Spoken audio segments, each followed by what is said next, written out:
Welcome to KRR kitchen. இன்றைக்கி நம்ம கிச்சனில் பார்க்க போகிற ரெசிபி தக்காளி சட்னி தாங்க. தக்காளி சட்னி எல்லாருக்குமே அரைக்க தெரியும். இன்றைக்கி நான் சொல்கிற மெத்தடில் கொஞ்சம் டிஃப்ரெண்ட்டாக அரைச்சி பாருங்கள். டேஸ்ட்டு ரொம்பவுமே அருமையாக இருக்கும் இட்லி தோசைக்கெல்லாம். இப்போ வாங்க இந்த தக்காளி சட்னி எப்படி செய்கிறது நம்ம வீடியோக்குள்ளே போய் பார்ப்போம். அதுக்கு முன்னாடி நம்ம சேனலை இப்போ தான் ஃபஸ்ட் டைம் பார்க்குறீங்கன்னா சப்ஸ்கிரைப் பண்ணி வச்சுக்கோங்க. கூடவே பெல் சிம்பல் ப்ரெஸ் பண்ணி ஆளுங்கிற ஆப்ஷனையும் ப்ரெஸ் பண்ணி வச்சுக்கோங்க. அப்போ தான் நான் போகிற வீடியோஸ் எல்லாம் உங்களுக்கு தொடர்ந்து நோட்டிஃபிகேஷனில் உடனுக்குடனே கிடைச்சிட்டு இருக்கும். இப்போ வாங்க இந்த தக்காளி சட்னி எப்படி செய்கிறதுன்னு பார்த்துடலாம்.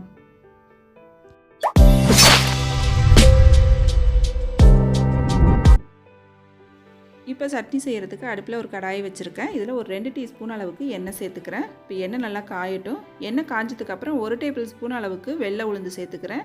இதில் நீங்கள் கருப்பு உளுந்து கூட சேர்த்து செய்யலாம், அதுவும் நல்லா டேஸ்ட்டு சூப்பராக இருக்கும். இப்போ உளுந்து நல்லா செவக்க வறுத்து எடுத்துக்குவோம். அடுப்பு தீயை குறைச்சி வச்சு நல்லா செவக்க வறுத்து எடுத்துக்குங்க. உளுந்து நல்லா வறுபட்டு வரட்டும்.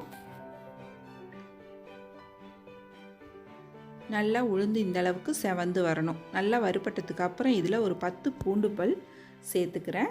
இது கூடவே பார்த்திங்கன்னா 2 பெரிய வெங்காயம், ஒரு 7 வரமிளகாய் சேர்த்துக்கிறேன். உங்கள் காரத்துக்கு தகுந்த அளவு வரமிளகாய் சேர்த்துக்குங்க. இப்போ இது நல்லா வதங்கி வரட்டும். ஒரு பாதி அளவு வதங்கி வந்ததுக்கப்புறம் இதில் நம்ம தக்காளி சேர்த்துக்கலாம். இப்போ வெங்காயம் பாருங்கள் ஓரளவு வதங்கி வந்துருச்சு. இதில் நான் இன்றைக்கி ஒரு 5 தக்காளி பழம் கட் பண்ணி வச்சுருக்கேன், அதை இதில் சேர்த்துக்கிறேன். இந்த சட்னிக்கு தக்காளி பழம் தான் நம்ம அதிகமாக சேர்க்கணும், அப்போ தான் டேஸ்ட்டு ரொம்ப நல்லாயிருக்கும். வெங்காயத்தை கம்மி பண்ணிவிட்டு தக்காளி அதிகமாக சேர்த்துக்குங்க.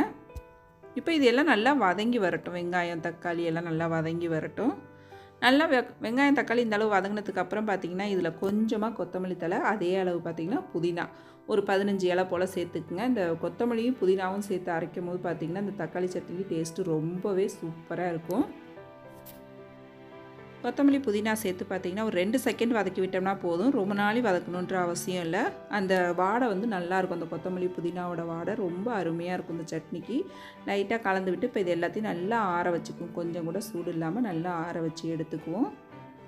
அதுக்கப்புறம் பார்த்திங்கன்னா நல்லா ஆறினதுக்கப்புறம் மிக்ஸி ஜாரில் சேர்த்து சட்னி அரைச்சிக்க வேண்டியது. அந்த பாருங்கள் நல்லா ஆறி வந்துருச்சு. இப்போ அதை நான் மிக்ஸி ஜாரில் சேர்த்துக்கிறேன். இந்த சட்னியில் பார்த்திங்கன்னா தண்ணிலாம் எதுவும் ஊற்றக்கூடாது. தண்ணி ஊற்றாமல் நல்லா அரைச்சி எடுத்துக்கங்க. இப்போ சட்னிக்கு தேவையான அளவு உப்பும் சேர்த்துக்கிறேன். நல்லா நைஸாக அரைச்சி எடுத்துக்குவோம். சட்னி பாருங்கள் அரைச்சி எடுத்து வந்துட்டேன். இது ஒரு பாத்திரத்துக்கு மாற்றிக்கிறேன். இந்த சட்னி கொஞ்சம் திக்காக வச்சு சாப்பிட்டோம் அப்படின்னாக்கா டேஸ்ட்டு ரொம்ப சூப்பராக இருக்கும். அதனால் கடைசியாக கொஞ்சமாக மட்டும் தண்ணி கழுவி மிக்ஸி ஜார் கழுவி தண்ணி சேர்த்துக்கிறேன். இந்த பக்குவத்துக்கு இருந்துச்சுன்னா நல்லா தோசை ரோஸ்ட்டுக்கெலாம் ரொம்ப அருமையாக இருக்கும் இந்த சட்னி. இட்லி தோசைன்னு எல்லாத்துக்குமே ரொம்ப சூப்பராக இருக்கும். கடைசியாக நம்ம சட்னி எப்போதும் தாளிக்கிற மாதிரி கடுகு உளுந்து கருவேப்பிலை மட்டும் தாளித்து கொட்டிக்கிறேன். கொஞ்சமாக பெருங்காயத்தூளும் சேர்த்துக்கிறேன். அவ்வளோதாங்க, நம்மளோட தக்காளி சட்னி ரொம்ப சூப்பராக அருமையாக ரெடி ஆகிடுச்சு. நீங்களும் இதே அளவுகளோட இந்த தக்காளி சட்னியை செஞ்சு பாருங்கள். டேஸ்ட்டு ரொம்பவே அருமையாக இருக்கும். செஞ்சு பார்த்துட்டு எப்படி இருக்குன்னு எனக்கு கமெண்ட் பண்ணுங்கள்.